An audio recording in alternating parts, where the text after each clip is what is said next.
ఏజెన్సీలో పనిచేస్తూ ఉన్నానండి. ఈరోజు సర్వేకు గోరికొత్తపల్లికి అయితే రావడం జరిగిందండి. గతంలో నేను సర్వే చేసి ఇచ్చినటువంటి పాయింట్ అండి. రైతు పేరు వచ్చేసి పూనపల్లి రాజయ్య అంట. అంటే వాస్తవానికి గతంలో నేను అంటే నవంబర్ నెలలో సర్వే చేసి ఇచ్చినటువంటి పాయింట్ అండి. అయితే ఈ పాయింట్ సక్సెస్ అయినందుకు మళ్ళీ వాళ్ళు నన్ను పిలవడం జరిగింది. ఇవాళ సర్వేలో భాగంగా ఒకసారి ఈ వీడియో ఇద్దామనే ఉద్దేశంతో వీడియో అయితే చేసి యూట్యూబ్ ఛానల్ మన వ్యూవర్స్ చూపిస్తామనే ఉద్దేశంతో అయితే పెడతా ఉన్నానండి. అయితే చెప్పండి అన్న, కొంచెం దగ్గరగా గట్టి చెప్పాను, కొంచెం వాయిస్.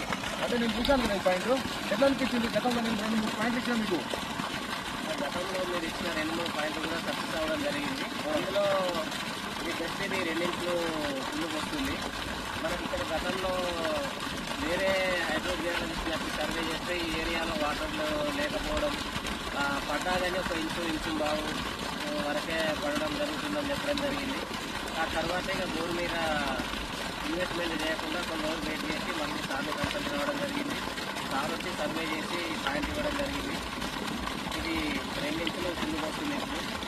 సార్ చాలా కృతజ్ఞతలు. Thank you. రైతు అయితే చాలా హ్యాపీగా ఉన్నాడండి. గతంలో అంటే ఈ వేరే వాళ్ళని పిలిపించుకొని సర్వే చేయించుకున్నారు. సర్వే చేయించుకున్న తర్వాత వాటర్ లేవని చెప్పేసి పొలంలో చెప్పడం వలన మళ్ళీ నన్ను కన్సల్ట్ అవ్వడం జరిగింది. నా యూట్యూబ్ ఛానల్ నుంచి నన్ను కాంటాక్ట్ అవ్వడం వలన నేను వచ్చి సర్వే చేయడం జరిగింది. సర్వే చేసిన తర్వాత అతనికి దాదాపు 3 లొకేషన్లో 3 పాయింట్లు ఇచ్చాను. 3 లొకేషన్లో 3 సక్సెస్ అయినాయి. సక్సెస్ అయిన క్రమంలో ఈరోజు మళ్ళీ నన్ను ఇక్కడికి ఇవ్వడం జరిగింది. పిలిచిన క్రమంలో ఈరోజు వీడియో అయితే చేయడం జరిగిందండి. సో థ్యాంక్ యూ, ధన్యవాదాలు.